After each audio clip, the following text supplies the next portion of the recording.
Brad Williams, Excel Prime.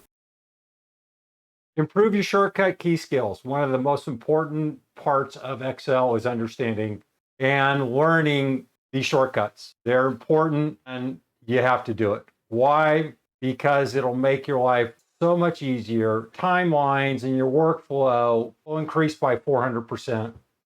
It'll allow you to move on to other areas. There are a lot of shortcuts within Excel. This example here is about 25%. My suggestion is you just practice. You're going to find there's that 80-20 rule.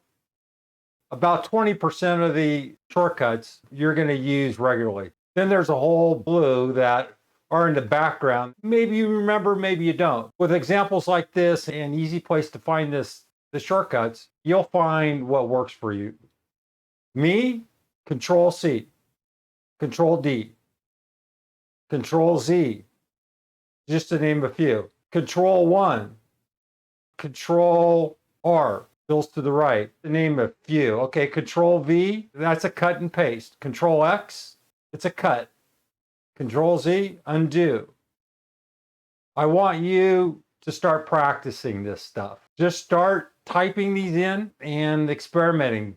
Figure out what they do. Find out what you do on a regular basis in terms of Excel data entry. Find what works. Implement shortcut skills. You have to do it. Let me emphasize that again. Shortcut entries, you have to learn. You have to learn and you have to practice.